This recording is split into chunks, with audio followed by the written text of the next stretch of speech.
हम सभी ने बचपन से सुना है कि क्रिसमस पर सेंटा आएगा तो ढेर सारे उपहार लाएगा। जी हाँ, बचपन से ही बच्चे इंतजार करने लग जाते हैं क्रिसमस का, क्योंकि क्रिसमस पर सेंटा उनके लिए ढेर सारे गिफ्ट लाने वाला होता है।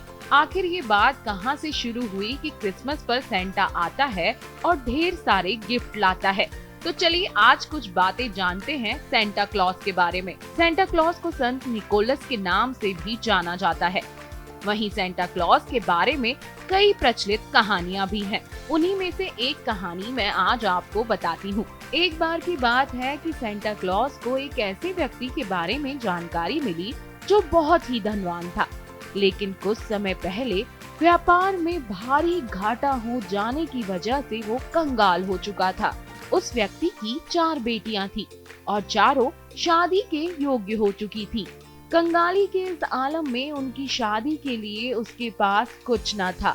यहाँ तक कि उसके परिवार के लिए खाने पीने के भी लाले पड़े थे। जब उस व्यक्ति ने अपने परिवार की इतनी बुरी हालत देखी तो उससे रहा न गया।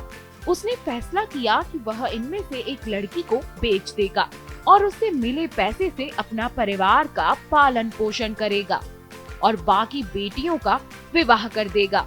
अगले दिन अपनी एक बेटी को बेचने का विचार करके वह रात को सो गया, लेकिन उसी रात सेंटा क्लॉज उसके घर पहुँचे और चुपके से खिड़की में से सोने के सिक्कों से भरा एक बैग घर में रख कर चले गए।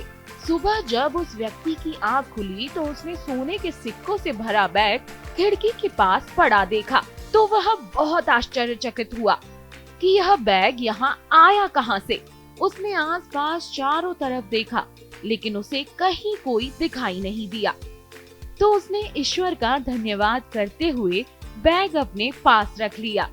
उन सोनों के सिक्कों से उस व्यक्ति ने एक एक कर धूमधाम से अपनी चारों बेटियों की शादी की। बाद में उसे पता चला कि यह बैग सेंटा क्लॉज ही उसकी बेटियों की शादी के लिए उसके घर छोड़ के गए थे। ये तो थी कहानी सेंटा क्लॉज की। कहा जाता है कि सेंटा क्लॉज हमेशा ही जरूरतमंदों की मदद करते थे। आगे भी हम आपको ऐसी ही रोचक जानकारियाँ देते रहेंगे। तब तक के लिए आप हमारे चैनल को सब्सक्राइब करना ना भूलें।